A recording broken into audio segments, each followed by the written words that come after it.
President-elect Trump is speaking. Let's go to him now.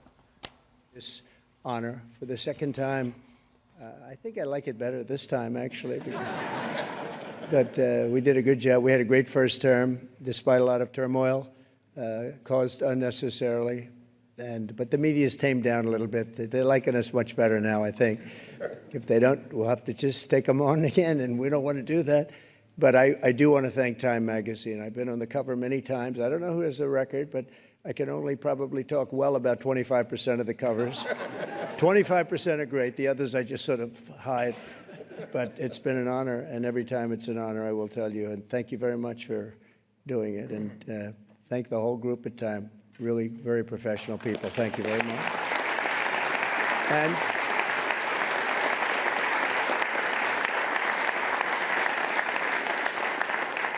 And to Jeff and all of the people from the New York Stock Exchange, he knows how much I like it because many years ago I bought a building across the street. I wasn't going to buy it. Then I said, you know, it's right next to the New York Stock Exchange. I'm going to buy it. We've had great success. 40 Wall Street, we've had tremendous success with it. But you've really had success with the New York Stock Exchange. It's an incredible group of people. And, Jeff, you have done an incredible job, you and your group. And what a beautiful speech you made. Thank you very much. I was some introduction of all of us. But we've gone up since the election. I was just told by Scott, everybody said, you have to pick Scott Bessent. He has to be the one chosen for Treasury. Where is Scott? Let's see. He's around here someplace. He's around here. He told me we picked up $3 trillion since the election day. And I said, well, that's good, but what about before the election day? He said, we picked up some money there because they thought you were going to win. I said, I like this guy. He's going to be my Treasury Secretary.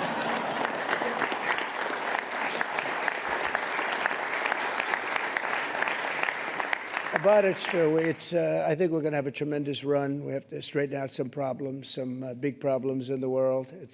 When we left, we didn't have any of these problems. We didn't have Russia with Ukraine. We didn't have Israel October 7th. We didn't have the Afghanistan disaster. We didn't have inflation. We had no inflation. And we had a very strong economy.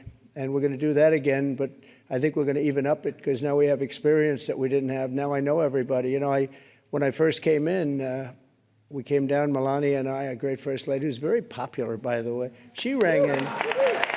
She rang in the bell. She rang in the bell. But we came down and we're driving down Pennsylvania Avenue, and it was so beautiful. I said, you know, I've never done this before. I didn't know anybody. I got to the Oval Office, and I'm picking all these big positions, and I didn't really know the people in Washington, but boy, did I get to learn fast. And now we do, and I think we have an incredible staff behind me and others that aren't here. And we're going to do a fantastic job. We're going to create the incentive theory again. In fact, I just announced yesterday, I didn't announce it for this reason, but anybody investing $1 billion or more gets a very expedited approval process because, you know, the approvals, when people come into the country, it takes them, in many cases, 14, 15, 16 years to get the approval. We have Lee is around here someplace. He's in charge of the environment, and that's Lee Zeldin, who ran an incredible race for governor in New York, was a very, very successful guy before that. He was a great congressman, and he's a fantastic lawyer. He's in charge of environmental, and we'll try and push him as much as possible to get those permits very quickly. Like a nuclear power plant, I would say a week would be enough time. What do you think? Is that okay? We're going to get fast approvals, and it's great that we have Lee and all of the people behind. They're all stars in their own way. But it is an honor, and this is a double because usually they don't coordinate the Man of the Year or the Person of the Year with the ringing of the bell. And brilliantly, you picked them both at the same time, and you were all friends, and you said, let's do it. And it takes one trip. It doesn't take two trips. That's okay.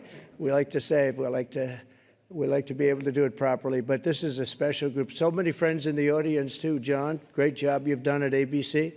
I'm really proud of you, and you've been so nice to me. Otherwise, I wouldn't actually acknowledge you at all. But you have been, that really is, it's a terrific job you've done. But again, I want to thank you. We're going down to ring the bell now, and I could just say that the economy, I believe, is going to be very strong. We do have to solve some problems. We have wars going on that we didn't have. We have a lot of things happening that we didn't have that would have never happened. They would have never happened, but now they have happened. and I want to get them solved. We have to get them solved because ultimately the power of weaponry today is the biggest threat we have, in my opinion. It's not some of the other things that you read about. It's the power of weaponry. The weapons are so powerful, so devastating. And I rebuilt our military. I got to know every one of them, including nuclear weapons. I hated to do it. Actually, I hated to do it.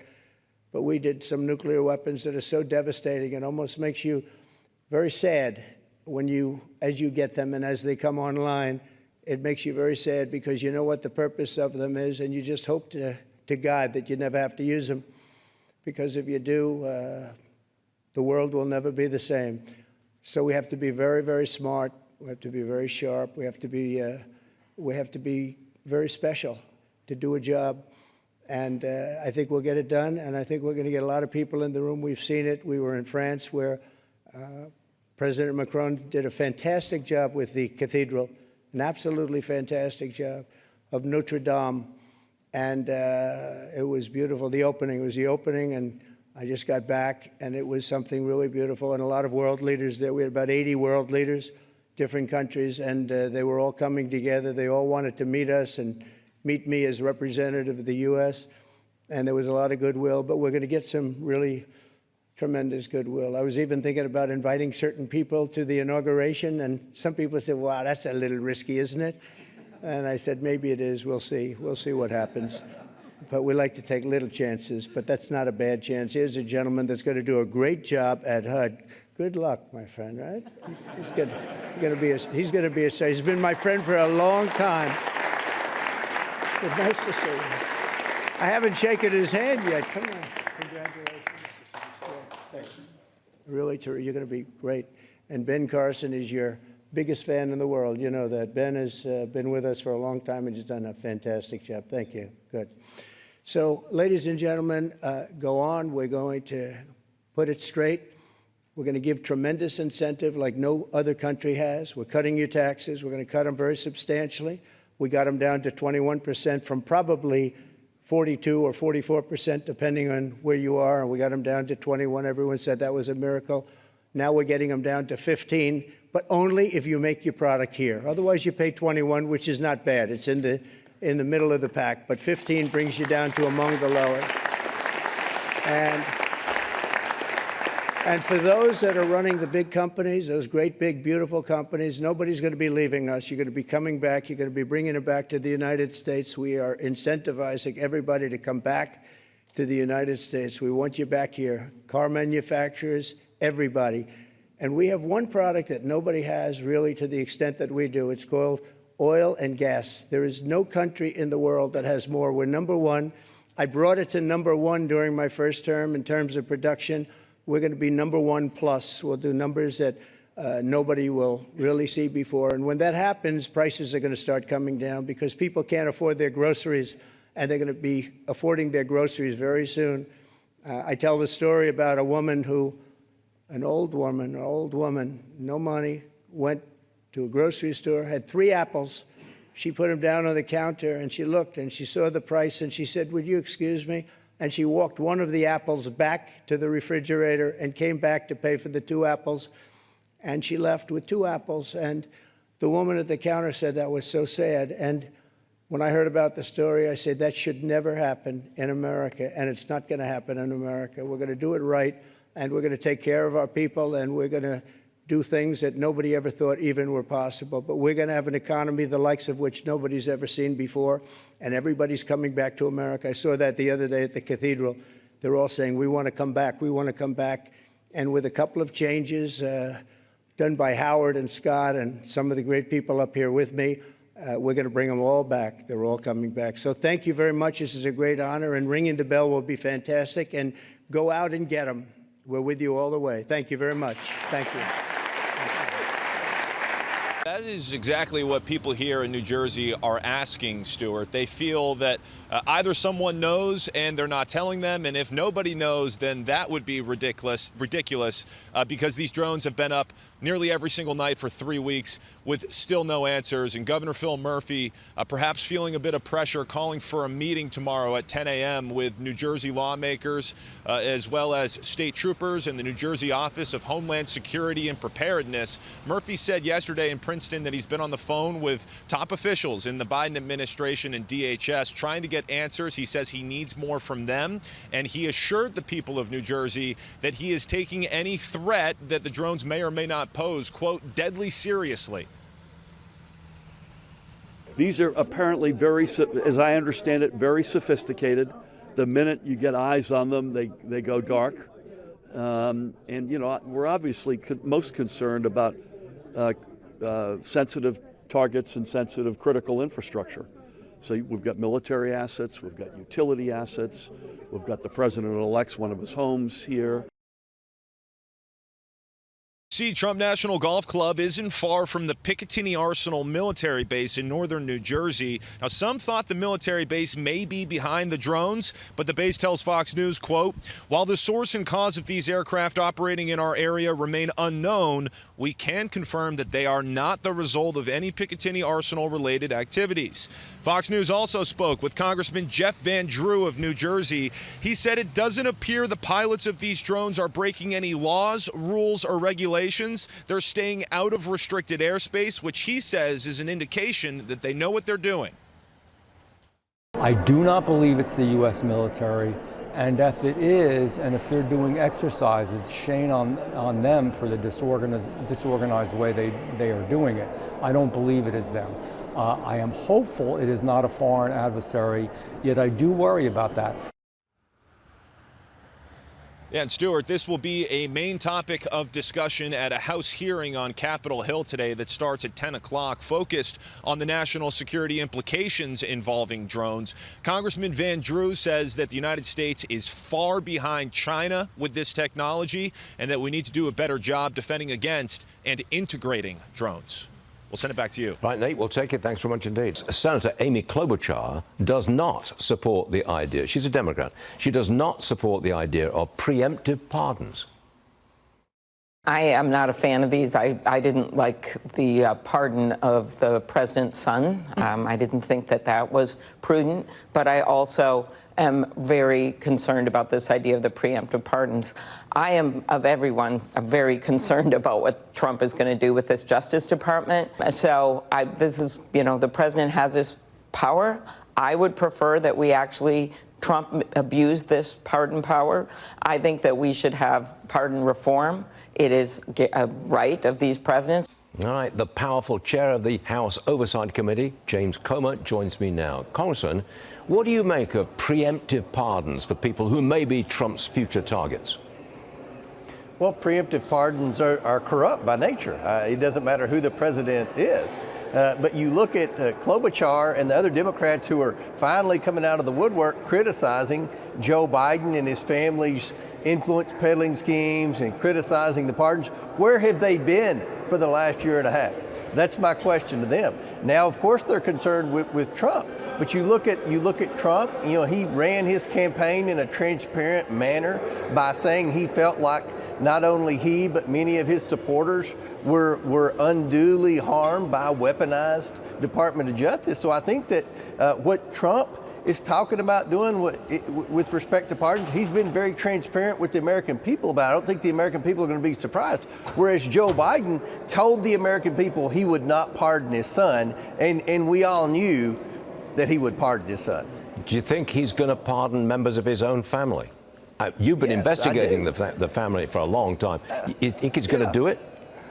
Absolutely, he's going to do it. Look, that family took tens of millions of dollars from our adversaries around the world and never paid a penny of taxes on it. They violated the Foreign Agent Registration Act. According to 6 different banks, they were money laundering. The list goes on and on of their financial crimes. The only reason Joe Biden pardoned Hunter a little early is because Hunter was fixing to be sentenced to prison this week. Now, Jim Biden, he can wait a little longer, other members of his family, if you had a more broad Department of Justice that could get information from the government.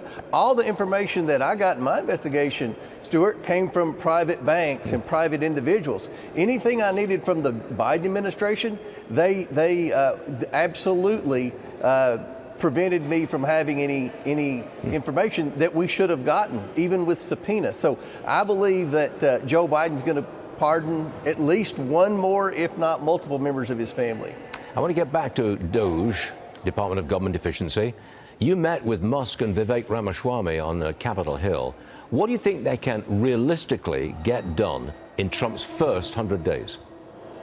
Well, I think that there are lots of areas of waste, fraud, and abuse where there will be support among Republicans to cut. I would love to see $2 trillion cut out of the federal budget. I think that's very aggressive, but I'm all for it. There's not a number that scares me, Stuart. But there are a few members that they've been in Congress decades and they've never voted for a single cut of anything to my knowledge. And it was funny, you had the progressives on there. They've never, cut isn't even in their vocabulary. So, but I'm confident that they can focus on rules and regulations that are costing taxpayers hundreds of millions of dollars a year. And I'm very optimistic that DOGE is going to be successful. A lot of people are criticizing DOGE. Well, I'm glad there's somebody in an administration that's willing to step up to the plate and actually make tough decisions. I'm going to work with them, and I know my House Oversight Committee is going to work very closely with them, and hopefully we'll be able to see significant savings in taxpayer funds that are wasted up here every day.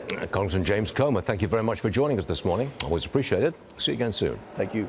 So my next guest says this is actually an NVIDIA killer and potentially a Bitcoin killer. So I want to bring in now EMJ Capital founders, their president, and Eric Jackson. Eric, that's a bold statement. So let's first start, though. Let's back up a little bit. Let's start with what is quantum? What role is quantum going to play in our world?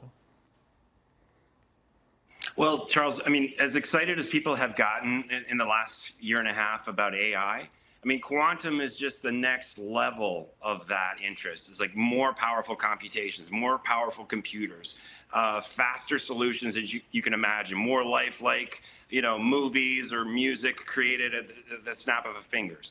That's the next level for AI. So Perplexity suggests that there isn't an immediate threat to Bitcoin for several reasons, and we're going to put them on the screen behind me in a moment. But not immediate, but they say that there will be a threat. They say right now you've got specific applications, scale, error rates, and time frame, but they also say, make no mistake, that they're on the path to actually being a threat to Bitcoin. How would this be a threat? Would it be a threat to the encryption? What happens here?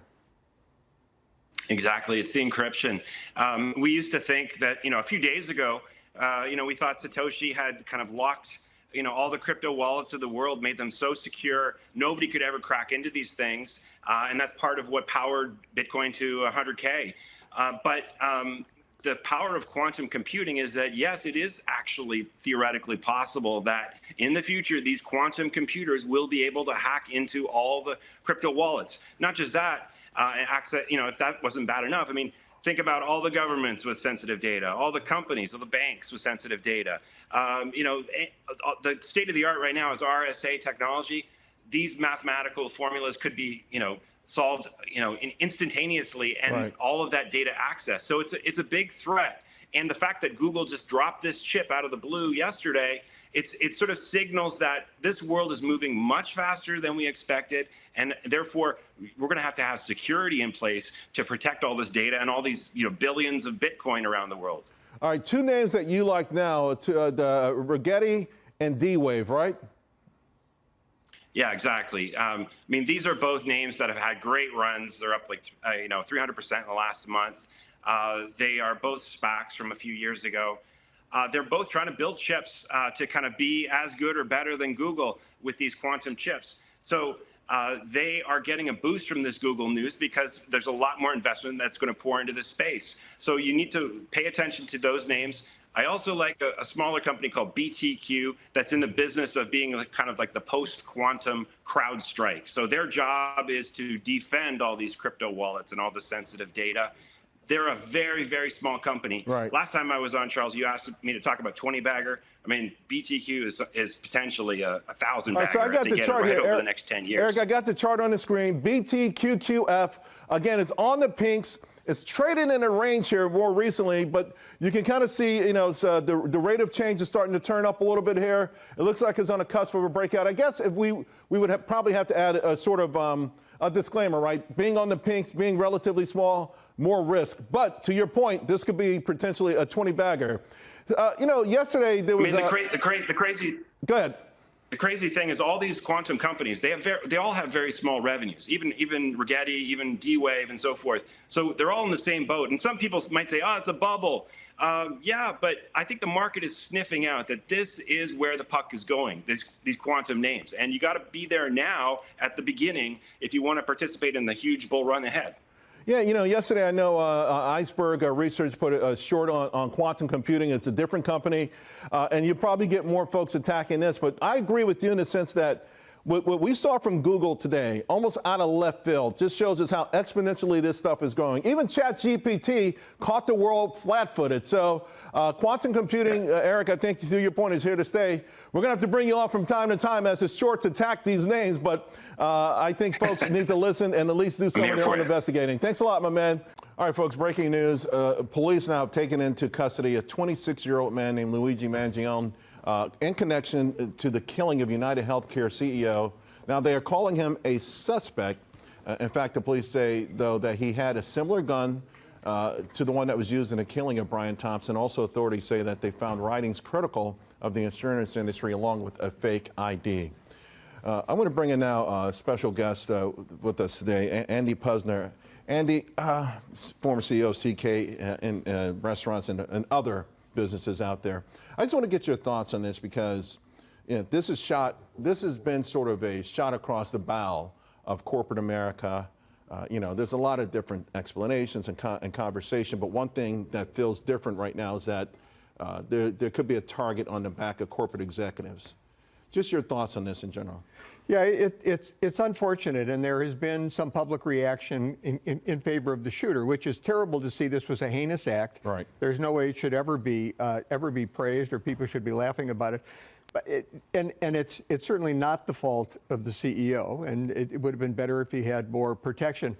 But I think CEOs need to get out and talk about the issues that they're facing. This CEO is getting criticized for low quality, high cost health care, and that's not his fault. It's the fault of Obamacare and regulations that go along with Obamacare. And I think if CEOs were more willing to talk, whether it's the government that they're afraid of or these large investment firms like BlackRock or State Street or Vanguard, CEOs need to get out and speak and explain to the public what the problems that they're facing and why they're seeing what they're seeing. In this case, United Healthcare is not responsible for these for the well, he would have had some. Insurance. I mean, it within their industry, and a lot of things are floating around. But I did see one chart that showed their rate of rejection, their rate of rejecting insurance claims was twice the industry average. So it would be interesting to see a CEO go before the public and say, "Hey, this is why 30-some-odd% of people we're rejecting them, whereas the industry average is 17, and some of our competitors are lower than that." That's a tough thing to do, but maybe some sort of articulation on how business works, because we are in an environment where people feel that business is letting them down. Yeah, CEOs need to get out there and speak. I can't explain why his numbers are like that, but he certainly could. I mean, I'm sure he's got good reasons. He's not out there trying to produce a high-cost, low-quality product. In fact, he's trying to do the opposite. So I think if CEOs would get out and explain more what they're facing, the issues they're facing, and help the American people understand why things are the way they are, instead of being so intimidated by the government or these large financial firms. Right. I think that if CEOs got out and spoke, I think that it would calm things down quite a bit. Mark Andreessen posted over the weekend a passage from the New Yorker, and it says, "I was at a show Midtown Manhattan on Thursday night, and when the comedians on stage cracked a joke about the shooter, the entire place erupted in cheers." So we know about this sort of anti-hero thing, whether you talk about Ma Barker, Bonnie and Clyde, or whatever, but it does feel like there are periods in our society where even violence is cheered when it's against people who are seen ultimately corrupt.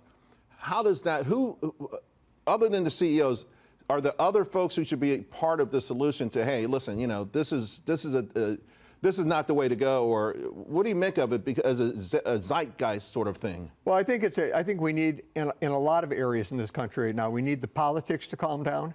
I think politicians could go a long way towards helping explain what the issues businesses are facing are and why consumers face these problems. There are also a lot of people that speak publicly on TV stations like we're doing, or on networks like we're doing right now, need to go through these issues and explain to people what the real problems are. There's no way in the world that a murder like this, a heinous act like this, should be laughed at or cheered anywhere.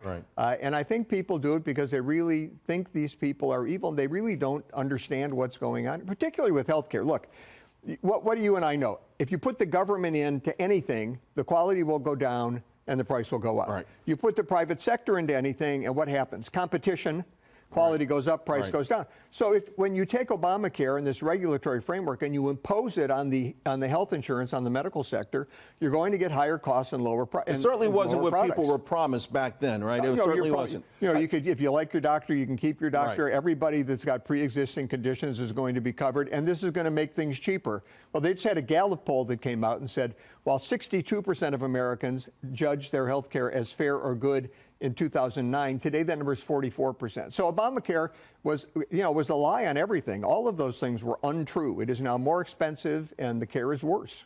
Andy, I want to switch gears here because this notion of miscommunication or misinterpreting the economy, how Main Street, Wall Street, and the political realms have gotten it all wrong, I think a lot of it comes back to the way we look at data and the way, to your point, media articulates this. In fact, a lot of folks are worried about how tariffs will impact our economy, how deporting illegal immigrants will impact our economy.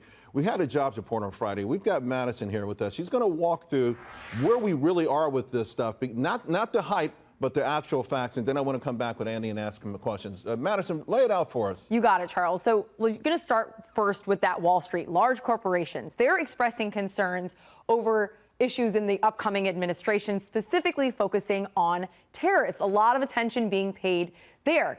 And when you look at that, you see that this has been a concern that has followed Trump. So right after his election in 2015, we saw a small increase in concerns around tariffs, a peak in 2018. And then during the Biden years, corporate concerns on tariffs, they've been lower, but now they are re-emerging. Over the last few years, though, when you take a look at other issues, like you mentioned, immigration, foreign-born workers have made up the change in the labor force. These workers also almost got all the net new jobs as well. Overall, we see some good news for companies.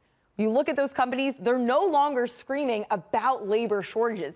That has been a sharp decline there. Management teams discussing labor costs as well. We're also seeing a decline. And getting back to that jobs report, there was little change in the number of people who were not actively looking for a job. So that's talking about discouraged workers or long-term unemployed workers. In contrast, the measure that includes both workers with part-time jobs for economic reasons and discouraged workers, that's slightly increased to 7.8%.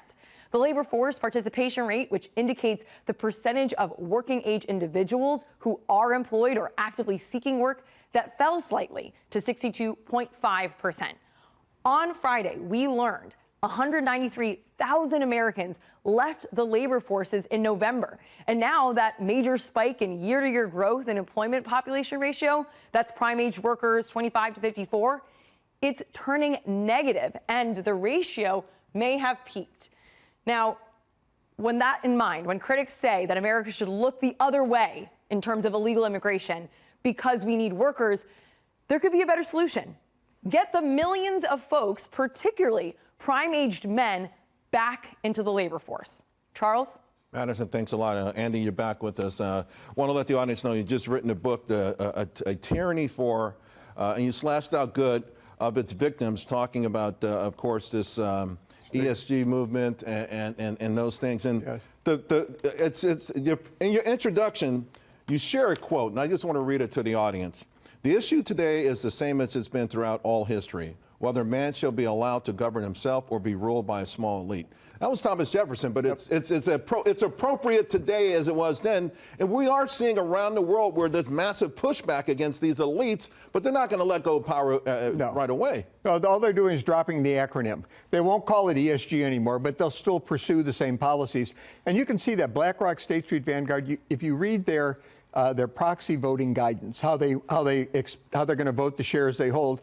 They're still promoting, these radical environmental policies, these DEI policies. So they may not use the acronym, but it's socialism in sheep's clothing. They're just kind of backing off what they say publicly. What do they get out of it? Is it greater control for them? I mean, they have trillions and trillions of dollars on the management. They own everything. If it moves, they'll buy into it, right? Trailer parks, we want a piece of it. Now they're buying into HVAC. I mean, if there's cash flow, they want a piece of the action. Is it to put a moat around their business and no one else is encouraged? I mean, what do they get out of this? So these are obviously massive, initially passive investment firms, right, which meant they're supposed to invest in companies, let the CEOs run them, and you buy a group of companies like the S&P 500, right, and you expect them to profit. Around 2018, Larry Fink kind of changed that. He said, now we're going to come in and we're going to tell these companies what to do. We're going to tell you what to do on the environment. We're going to tell you what to do on these DEI issues, on diversity, equity, and inclusion. And and you ended up with huge votes against the directors of these various companies by BlackRock, State Street, and Vanguard, right, for not abiding by the policies they wanted. So it really is a power play. They really are exerting their power, not to implement policies that we normally associate with a democracy. We normally say, well, the people should vote whether or not we have these environmental policies, for example. Right. Well, they're saying we don't need that. Right. We're going to skip all that. We're just going to tell you what to do. Before I let you go, and I'm out of time, they're kind of screaming at me. I still want to talk about tariffs and labor. So let's just the labor participation part, because that's huge. We have millions of men who are out of this labor force, working age men, and they're not counted. They're not in the U3 number. Nope. And when I hear people saying the jobs number is great, I just want to scream. I do normally scream. It can't be great with 8 million people out of the labor force. Why don't we train them up and close the border? It seems like a pretty easy 1-2 punch. It is an easy 1-2 punch. What people don't understand is if you have a certain number of jobs, let's say you have 1 million jobs, and you've got 1.2 million people in the labor force, then just 200,000 are looking for jobs. If there's fewer people in the labor force, say there's 1,050,000 people in the labor force, then the unemployment rate is very low, but you don't have any more jobs. You still have 300,000 people who need to eat, shelter, food, and they're just not in the labor force. They're discouraged. I mean, they're still the fabric of our nation. Why don't we train them up, and so that we can actually have an orderly border? We want migration. The country's building immigration. We're all proud of that. No one's against that. Nope. But why don't we help the average American out there? I don't get that part. Well, you are absolutely right, and I think President Trump was elected to implement that agenda, and I think we're going to see it. So I hope corporations stop belly aching about it, and the economists, and let's see what happens. I believe it's going to be great, Andy. Remember, just one more thing real quick. You saw that big surge in concerns about tariffs. Inflation under Trump, what was it? Under 2%, 1.4%? Well, now it's not as high as it was even back then. So let's not panic. He knows what he's doing. Let's give him a chance to do it. That's the C-suite and the media and some economists. That ain't the stock market. The stock market's celebrating. We can talk all day here. Good, man. Thank you so much. I appreciate you. My pleasure. Politico reports that one Democrat close with lawmakers says the lack of leadership coming from the White House has left a power vacuum. They say it feels like Trump is already president. Former Speaker of the House Newt Gingrich joins me now. Newt, it does seem like the Biden era is rapidly drawing to a close, if it's not already over. What say you? Well, I just wrote a newsletter at Gingrich 360 saying that Trump is the first de facto president in American history. He literally, when he went to Paris, President Macron treated him with the full presidential honors as though he were the incumbent president. There were 82 heads of state there. He met with the president of Ukraine, the prime minister of Italy, and it was literally as though the President Trump era has begun. And oh, by the way, Joe Biden's still hanging out. So de jure, in law, Biden is president, but de facto, in fact, I think for all practical purposes, the world now thinks Donald Trump is president, and his cabinet picks are the most entrepreneurial, most aggressive cabinet I can remember, and I think they're going to make an enormous difference in the quality of life of the average American. You know a lot about the point where they go through Senate hearings. Does it look like most of the appointees will get through? I think Senator Tom Cotton is right. In the end, he's probably going to get all of them. I have to say, watching Pete Hegseth's courage, I've known Pete for years, but watching him this last 2 weeks under fire, calmly, methodically, happily, meet with senators, answer all their questions. I think you've got to be very tough if you're going to try to reform the Pentagon. And I actually think Hegseth is showing that he's personally tough enough to actually get the job done. So I think he was probably the most endangered after Gates left. And I think he will be approved. And I think, frankly, any effort to go after the other candidates are just going to fail miserably. Do you think that Musk and Vivek Ramaswamy have the power and the vigor to cut a couple of $1 trillion worth out of the budget? You're laughing. Are they going to get it done? Now, I've read Berger's terrific book on SpaceX, and I'm now reading Isaacson's amazing biography of Elon Musk. Good. Look, Musk's energy level, he makes Trump look slow and quiet and calm. I mean, he is just unbelievable. And frankly, Ramaswamy has already founded $2 billion companies, run for president. So you got two guys who are smart, energetic, courageous, have enormous resources. And if I were, I'm not sure they can get $1 trillion in 1 year, but I have no doubt they're going to take out more than enough money to pay for the tax cuts, which frankly will pay for themselves through economic growth. But I think they're going to dramatically change the government. Just start with Ramaswamy's radical suggestion that federal workers should actually show up. Radical. I mean, you know, this kind of bold thinking could change Washington. Well, that's radical thinking, isn't it? Hey, you work for the government, so show up. Who would have thought? I'm going to run this by you. California Senator Adam Schiff, not a fan of Biden's potential preemptive pardons. Schiff called it, quote, completely unnecessary. What does that tell you, Newt? Well, first of all, he doesn't think he's done anything which is illegal as opposed to just stupid. I think, but in addition, you're assuming a presumption of guilt. I mean, why would somebody who's not been found guilty of anything want to be pardoned, which implies that they were guilty? And I think this whole idea of a preemptive pardon is unconstitutional and, frankly, is the sort of thing people dream up when they feel too liberated by marijuana or sitting around late at night talking to each other, and the smoke and the haze confuses their brain. You can't have a preemptive pardon. I mean, the person's not even guilty of anything. And I do think, by the way, that what Biden has done by pardoning his son is he's actually set the stage for President Trump on the very first day to pardon virtually all of the J6 prisoners, which is something that should be done in terms of honesty and decency. Newt, I've known you a very long time. I've never seen you as happy as you are now. Am I right? Well, I think the contrast between Kamala Harris seeming to be drunk on her video and Donald Trump being in France accepted as the President of the United States, I got to tell you, both Calista and I are about as happy as we can be. Good. Glad to see it. Newt, come back soon, okay? Good to see you again. We've got Mike Naylor joining us right now, the Century 21 real estate CEO. Mike's here to rescue me from Charlie. But, Mike, let me ask you something, not so much about Bitcoin, but real estate as an investment. It always competes with stocks about whether one is better than the other. How is it looking these days? I mean, from people who are saying this was going to be a problematic year for real estate, I see comebacks in some of the once hot markets that went cold. How do you assess things?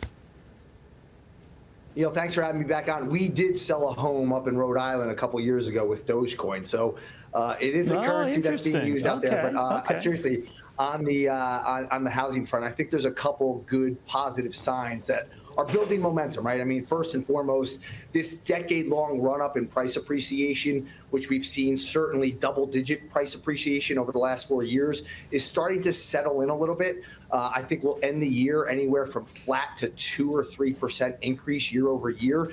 In fact, there is some buyer negotiation that happens out there where about 40% of the homes that come to market are actually taking a price decrease. Here's the other good news, and you're flashing it up now, but the mortgage rates, even though they've come down just a little bit, they are creating more demand. I think week over week, we're up about 3% in purchase applications. Oh, wow. That's 4 consecutive weeks in a row. And believe it or not, you know where we were last year, but it's about a 50% increase from November 2023.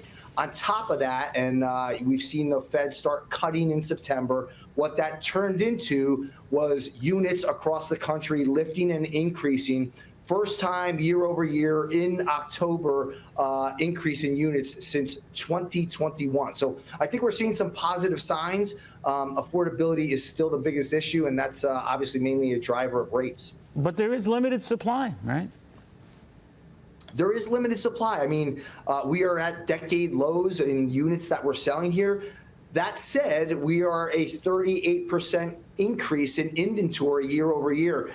And you're right. I mean, I argue about this all the time, or argue for it. And I think, hopefully the new administration is going to clear some path for it. But we are needing more development in this country to keep up with the rapid generations who are coming into their main home buying years. I'm wondering if there's, going to be a problem with inflation next year. Even Donald Trump couldn't rule it out next year as a possibility with ignited growth and the rest. But that means market rates could go backing up a little bit. The Fed could pause on rate cuts a little bit, if not go the other way. I don't know how likely that is, but what do you think? Yeah, I mean, look, I hope that the Fed stays true to what they were talking about, which is a couple small rate cuts over the next year. I mean, what people don't realize and what consumers should realize is when the Fed starts talking about it, it's already starting to get baked into the mortgage number. So if you are a home buyer, be prepared to act. Make sure you're talking to a great real estate agent who can help you through the process. It is not a quick process and it takes time. But, I think the rates are obviously the main driver. We're a very sensitive market to that. And honestly, to your point earlier, I think it's really more about the inventory. That said, Neil, you got to think about this, and this is another point back to the rates. Is probably 70% of existing homeowners right now have rates that are below 4%, and so they're not ready to move up or move out and create more inventory unless those rates move. That's amazing. That is amazing. Real quick, are you optimistic that next year will be better? I do think we're going to see an increase. I think we'll see an increase, a small increase in units and price, no matter who you talk to. Fannie, Freddie, Goldman, NAR, they're all thinking that we're going to be a couple percentage points up in price and a couple percentage points up in units. And hopefully we move, like I said, more to a normalized housing market. Yeah, whatever that is these days, right, Mike? Thank you very much. Good seeing you. Mike, it's the Century 21 Real Estate